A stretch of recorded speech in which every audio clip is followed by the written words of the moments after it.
আচ্ছা, সবাই যখন বলে রাজাকার রাজাকার রাজাকার, রাজাকার আসলে কি? এই রাজাকার রাজাকার নিয়ে কিন্তু শেখ হাসিনাকে দেশ ত্যাগ করতে হয়েছে। রাজাকার এমন একটা শব্দ যেটা আসলে মানুষের হৃদয়ে যে আঘাত করে।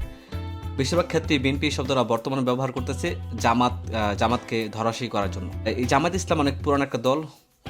1970 সালে ঘটনা হয়েছে, তারা পাকিস্তানকে ভালোবাসতো। মানে বর্তমান যে ভূখণ্ডটা আছে বাংলাদেশ নামে পরিচিত, এই ভূখণ্ডটা তখন ছিল পূর্ব পাকিস্তান। তারা পূর্ব পাকিস্তানকে ভালোবাসত।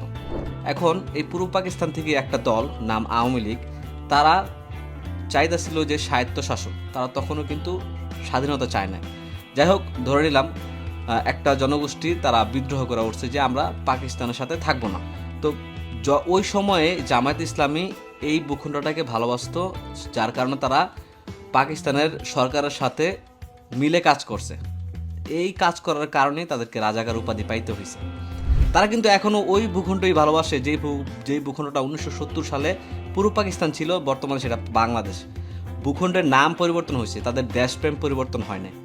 আচ্ছা, যে উদাহরণটার কথা বলি, ধরেন বর্তমানে চট্টগ্রামে রোহিঙ্গা জাতি আছে প্রায় 10 লক্ষ। এখন এই যে কক্সবাজারের চট্টগ্রামে যদি এই রোহিঙ্গারা বিদ্রোহ করে ওঠে যে না, আমরা এই কক্সবাজার নিয়ে একটা দেশ গঠন করব যেটার নাম হবে রাখাইন, তখন যারা বর্তমানে বাংলাদেশে রাজনীতি করেন তারা ওইখানে যদি বলে যে না, এটা হইতে দেওয়া যাবে না, আমরা বাংলাদেশ সরকারের পক্ষ নিব, এবং ভবিষ্যতে যদি এই রাখাইন অঞ্চলটা মানে চট্টগ্রাম অঞ্চলটা রাখাইন রাজ্য নামে বা রাখাইন দেশ নামে প্রতিষ্ঠা পায়, তখন তারা কি হবে? যারা বর্তমানে বাংলাদেশ সরকারের পক্ষ নিবে তারা কিন্তু রাজাকার হবে, এবং পরবর্তী তারা যদি ওই ভূখণ্ডে রাজনীতি করতে যায় প্রত্যেকবারই তারা এই একটা ন্যারেটিভের শিকার হবে।